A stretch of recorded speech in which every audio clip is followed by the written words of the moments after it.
다시 일반부 금상을 수상한 또 한 명의 주인공을 소개해드립니다. 앞서 소개해드린 안용진 씨의 UCC가 뮤직비디오형이라면 이번에는 다큐멘터리형인데요. 수상자 최학순 씨를 만나보겠습니다.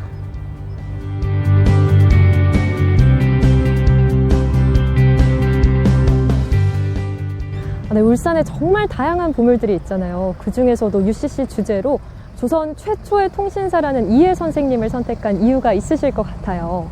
저희가 일반적으로 아는 외솔 최연배 선생이나 박상진 의사 같은 경우에는 굉장히 시민들이 많이 안다고 생각을 해요.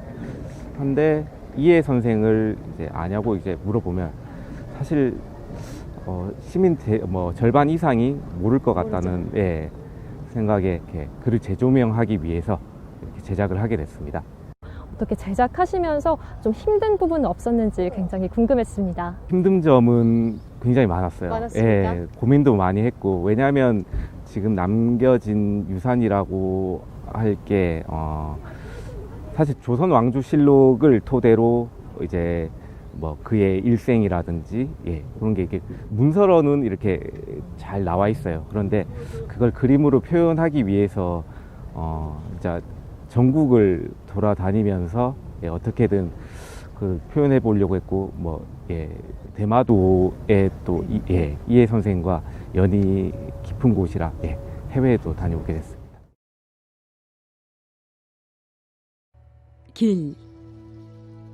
길이란 흔히 사람이나 동물, 그리고 바퀴 달린 차들이 지나갈 수 있게 만든 일정 너비의 공간을 뜻한다. 길은 여러 의미로 해석할 수 있다. 경제적으론 실크로드와 같이 상품과 문명을 공간 이동시키는 수단이고, 외교적으론 나라 간 갈등과 대립구도를 봉합하고 화해와 협력으로 가는 순간들의 연장선상이다. 길은 시간이 흐르면서 모습과 형태가 변한다. 함월산을 관통하며 시원스레 뚫린 이 길도 필시 울퉁불퉁하고 가파른 산길이었으리라. 장구한 세월을 거치는 동안 저마다 품고 있는 길에 대한 기억은 그래서 제각각이다. 600년 전 조선시대, 콘크리트가 아닌 흙길이었을 이 길을 특별하게 걸었을 한 사람이 있다. 그에게 이 길은 기회일지 위험일지 모르는 기나긴 누정의 일부분이었다. 또한 나라의 명운이 걸린 일생일대의 대업을 이룩하기 위해 반드시 거쳐야 했던 관문이었다. 조선의 국서를 품고 한양을 떠나 충주 영천을 지나고 이곳을 거쳐 바다 넘어 일본으로 향하니가 바로 조선 최초의 통신사 충숙공 이해가 품고 있었을 이 길에 대한 기억이다.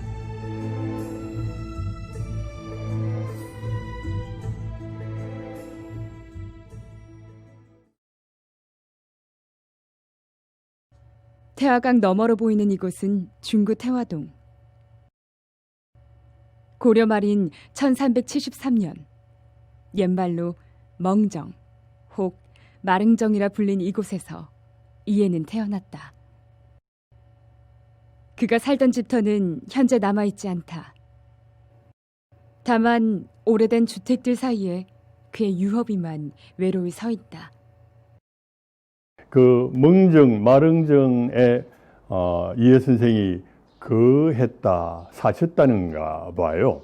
그래서 거기에 이 유허비를 만들어서 그 비문을 보면 이 마릉정 아래를 지나가는 후세인들이 이곳을 가리키면서 이해 선생의 높은 덕과 공적을 기리게 하고 싶다라고 하는,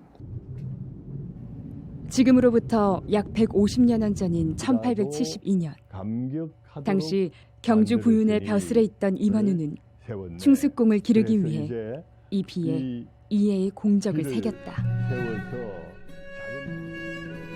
이해는 울산군의 하급관리를 맡던 향리 출신이다. 세종실록을 보면 왜구 3,000명이 울산군에 나타나 울산 군수 이은을 대마도로 납치하려 했다. 이에는 그를 구하기 위해 스스로 포로가 되겠다고 자청했고 결국 이은을 구해 돌아왔다. 이 사실이 나라에 전해지고 왕은 그를 가상히 여겨 향리의 역을 면제시키고 중앙관서에 벼슬을 내렸다고 세종실록은 전한다. 이 사건을 계기로 그는 중인 신분에서 벗어나 중앙부대로 진출한다. 고려 말부터 사력을 떨친 왜구의 잦은 침략에 조선은 오랫동안 골머리를 썩었다. 특히 대마도는 왜구들의 소굴이었다. 농사를 짓기엔 땅이 너무 척박했기 때문이다.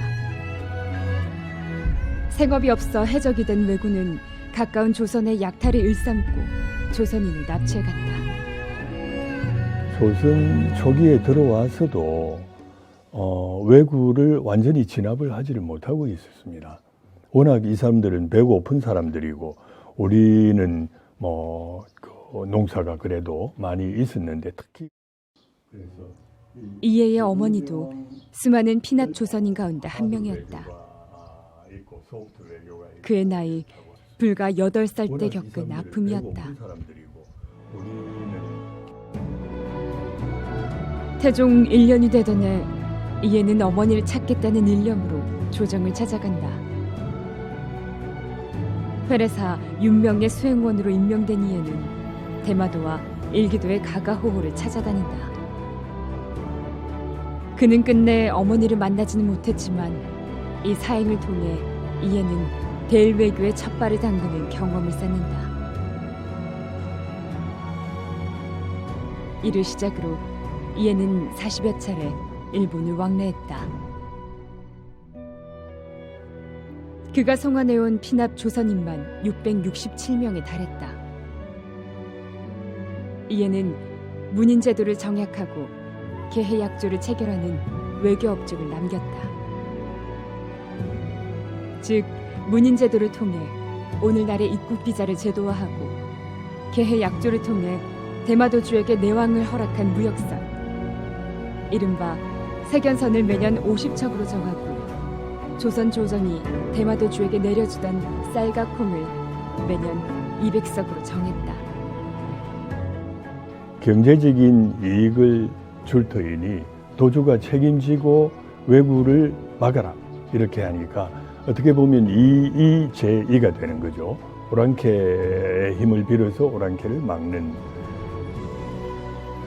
개해약조 이후 조선에 오는 일본인들의 도항 횟수나 세견선 수, 교역량을 조선이 직접 통제할 수 있게 된 것이다. 이의 나이 71살 때이므로 그로부터 임란까지 150년간 조선과 일본은 평화와 공존의 시기를 맞게 된다. 죽을 때까지 대일외교의 전면에 나섰던 이해는 조선 유일의 전문 외교관이다. 누구보다 일본을 잘 알았고 나라에 헌신했기에 이를 알아본 조선의 왕들은 그를 아끼고 신뢰했다. 특히 세종대왕이 그러했다. 일본을 모르는 사람을 보낼 수 없어서 이에 그대를 명하여 보내는 것이니 귀찮다 생각하지 말라. 다만 신이 늙었다 하여 보내시지 않을까 두렵습니다. 신이 성상의 은혜를 지나치게 입었으므로 죽고 사는 것은 염려하지 않습니다. 세종 내각을 꾸리면 외교부 장관은 두말할 필요 없이 충수공 이해 선생이다라고 생각을 해요. 11번이나 직접 만나서 대화하고 일본에 대한 얘기를 듣고 또 어떻게 외교의 원칙이 무엇인지 단순하게 보고하는 차원을 넘어서 이분이 그 경험했던 거, 쌓아왔던 것을 토대로 외교 철학을 얘기를 해요. 유명한 국가 대의로 설득하고 어떤 그 생애를 이롭게 하면 다 감복한다, 성심으로 감복한다. 그런 것은 그냥 나올 수 있는 게 아니고 오랫동안 그 외교 분야에서 또 대외 관계를 한 사람의 철학이거든요. 그래서 바로 그걸 받아들인 것도 보면 핵심적인 외교 인물의 오른팔이다라고 할 수 있을 것 같습니다. 대한해협을 건너 도착한 이곳은 대마도 북쪽의 히타카츠항. 대마도는 이에이 제2의 고향이라 해도 무방할 만큼 무척이나 각별한 곳이다. 큐슈 지방 혹은 당시 일본의 수도였던 교토에 파견된 때에도 대마도는 거쳐야 했다. 군수를 따라 대마도 왜구에게 포로로 잡혀간 사건을 시작으로 통신사로서의 마지막 사행에 이르기까지 대마도에서 보낸 삶이 무척이나 길다.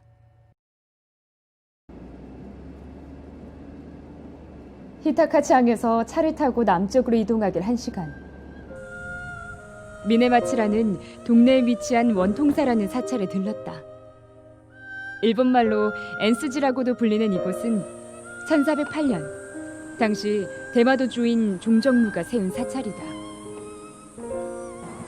종정무는 조선을 대국으로 인정하며 조선의 요구에 순순히 응했고, 훗날 종정무가 죽자 왕은 이해를 파견해 위로하기도 했다.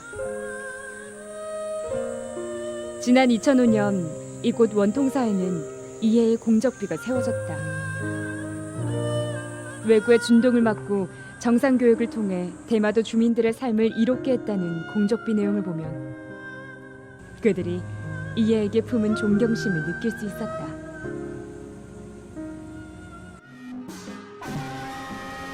일본의 경제무역 제재로 인해 악화된 한일 관계 속에서도 이곳 이즈하라 항에는 아리랑 맛지리가 열렸다. 매년 8월에 개최되는 이 축제는 일본어로 축제라는 뜻의 맛지리와 우리나라의 아리랑이 합쳐진 것이다. 8월의 무더운 날씨에도 불구하고 성대하게 거행된 통신사 행렬 제연에는 많은 대마도 주민들이 참여했다. 믿을 신, 통할 통. 믿음으로써 통한다는 의미의 통신사는 정사와 부사, 종사관을 필두로 각계각층의 다양한 인물들이 참여했다. 조선 초기 100여 명으로 구성되었던 통신사 일행은 조선 후기에는 500명으로 늘어났다. 1428년에 최초의 통신사가 파견되었고 충숙공 이해는 부사의 역할을 담당했다. 정사 박서생과 부사 이해는 이곳 대마도를 거쳐 왕을 대신해 일본 국왕을 만났다. 일본인들은 양국의 국서를 교환하기 전까지 조선에서 온 통신사 일행을 예를 갖춰 대접했다. 이번 통신사 재연 행렬은 우여곡절이 많은 지금의 한일 관계에 남다른 의미를 가진다. 지금 한일 관계가 굉장히 악화가 되어 있지만 조선통신사 기록유산을 유네스코에 공동 등재한 이 정신은 한일 간의 갈등의 파고가 높을수록 오히려 이 평화의 메시지를 더 강하게 가야 된다고 생각합니다. 그런 점에서 내년에는 오히려 올해 이런 시련이 더 단단한 한일 간의 그 관계를 만들어가는 계기가 될 수도 있으리라고 믿습니다. 300년의 역사를 품은 이곳 석계서원. 오늘은 유독 반가운 손님이 찾았다. 일본의 고등학교 교사와 대학생들로서 2박 3일간의 짧은 일정 속에 이해의 발자취를 둘러보기 위해 이곳에 들렀다.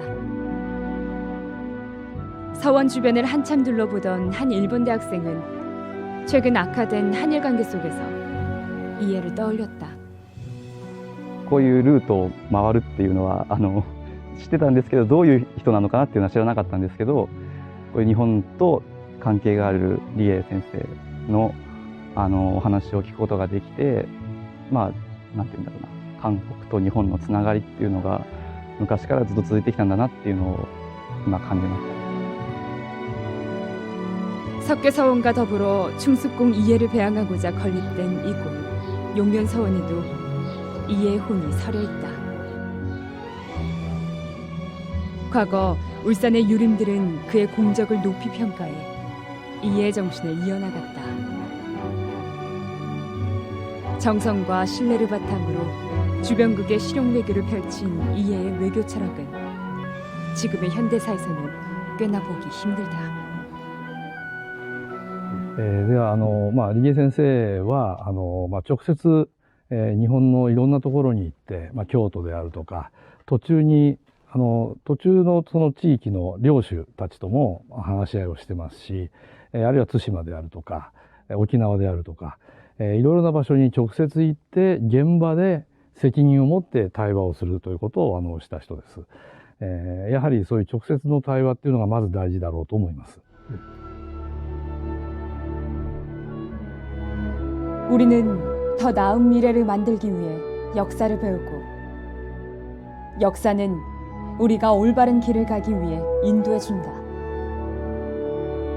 충숙공 이해는 각종 악조건 속에서도 몸으로 부딪혀 일본과의 설렌 외교에 힘썼으며 그가 보여준 살신성인의 정신은 조선이라는 한 나라의 국격을 높이는데 크게 일조했다.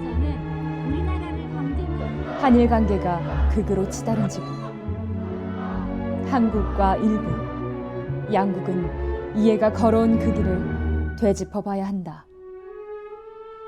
조선통신사 이해가 기억하는 그 길 위에 해답이 있기 때문이다.